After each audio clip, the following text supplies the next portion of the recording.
Matthew Binns, Hello. who's hiding his FC Seoul sticker at the moment. Oddly enough, that's off camera. It's just off camera. I can't get it on there. Yeah, no, it's... That just shows that his temperature was ready. And, well, you might have a slightly higher temperature now, Matthew. We just saw a very late winner from Seongnam FC. Tomislav Kiss getting his first of the season. Deserved win for them? Yeah, I think it was a very even game. I think both defences were quite organised until that last goal. But in the end, Seongnam kept pressing. There was a lot of positivity, I thought, from them. They were driving forward a lot today. And, yeah, in the end, ball in. Seoul goalkeeper saved it, but it came out to Tomislav Kiss, who, well, sealed it with a kiss, I guess, didn't he? Here we are. Seongnam are worthy victors and unbeaten as well. Unbeaten, 2 wins, 2 draws in their first 4 matches, and looking good doing it. I think, preseason we all had them pretty low because we weren't sure who was going to step up and who was going to do anything. And right now, I don't think it really seems to matter who they have on there because they're playing so well tactically. They're just so well organized right now. Seoul didn't really have a ton going forward. I think we'll touch on that in a minute, but absolute props to Seongnam, and especially the man formerly known as Glory, I guess we could say, because he's no longer with Seoul Elan, Kim Young-won, just looking fantastic back there in net. Yeah, he's having it. Well, I mean, we didn't know whether he'd be able to come back up to K1 after spending so long in K2. We didn't know what the difference was, but class is permanent, evidently, and he was fantastic again today. He was commanding in the box. There was one fantastic save he did, I thought, where reaction, he moved his arm out and just parried it wide. Yeah, but there was just times where he was just when there was like the indecision in the box between the backs. He did want to come, take control of the situation, experience at the back, and the confidence to move forward with it, and then move forward they did. And indeed, and they looked on the other side. Seoul's defense looked good until they didn't, but I think they were well organized for the most part. But we didn't necessarily expect them to be struggling for goals this much. No, they look lethargic in attack, don't they? It just when they move forward, they're just slow. It's slightly frustrating, and they haven't got the difference makers, I don't think.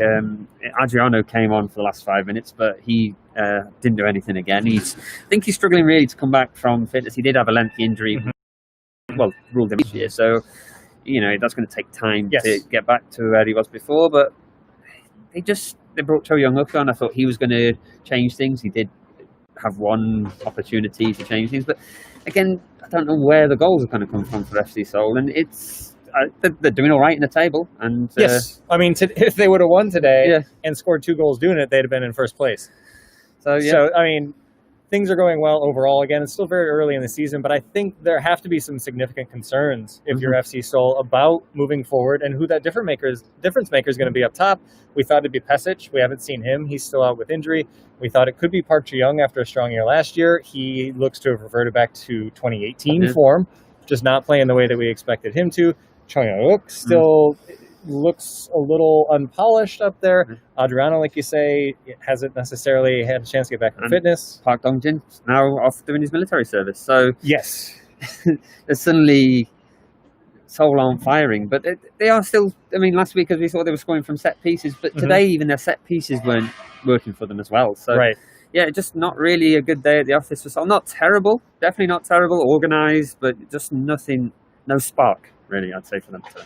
And in that way, maybe this loss is kind of what they need to get going, because when they got smacked by Gangwon on opening day, I think that kind of sparked them to go ahead and get a couple of wins in a row.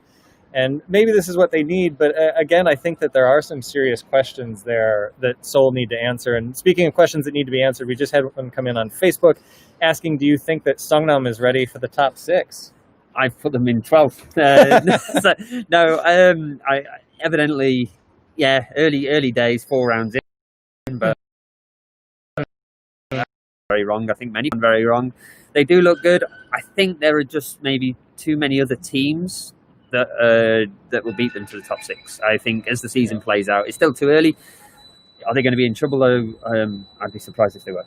Yeah, I don't think that they're going to be scrapped like we thought they would be. Again, 4 rounds in, we still have 23 matches. very long season. There's a lot of games to be. Again, I just am very impressed with how Kim organizing his team. They look organized. They look like they know what they're doing, and you can't say the same of their opposition in most matches now, which I don't think is necessarily the opposite manager as much as Seongnam executing their game plan. Yeah, they're just not afraid, are they? I think from previous iterations of Seongnam, definitely under Nam Kiel, they looked defense first, and that made sense last year. They're trying to survive. This year, they've just kind of Kim Nam-il's just let them off the leash, and they look like they're having fun doing it as well. Yeah. And so great time to be a Seongnam fan right now. Yeah, indeed.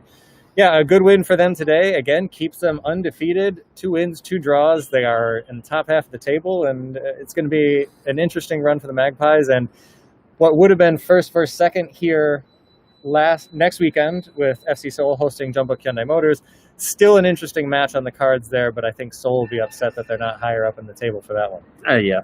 Well, they should be, but then they'll definitely not like losing to Seongnam, who obviously have a bit of a local rivalry with them as well. Yeah, well, just sets up a very interesting reverse fixture when we see FC Seoul go down to Seongnam. And speaking of next week's match, which will be here, we'll have coverage for that all week on K-League United and on KLeague.com. But for now, we are going to go ahead and get out of here. Wait, nope, one question from one Michael Redmond. Hello, Michael. Asking, should Seoul fans worry? They may feel they saw this 2 years ago. That is a very good question. And I think, yeah, I mean, Seoul's still looking for that difference maker up top. That's the issue. I mean, I think last year when they were clicking, when they were doing really well, surprised everybody and made the transition from right back into a very potent attacker. Pesic was hitting and looking good doing it. Neither of them are here. Like, neither of them are on the pitch. You know, Park Dong-jin, like you said, is gone. He's doing his military service. So they're definitely not going to be like 2 years ago. There was a very special set of circumstances, I think, 2 years ago. But in terms of just worrying in general, like, are they going to underperform this year? Then, they had a good season last year, and the fans would want to be building on that. It's 4 games in. I won't get carried away, but they're lacking spark. Yeah, and look, hey, I'll just say this because I say it all the time.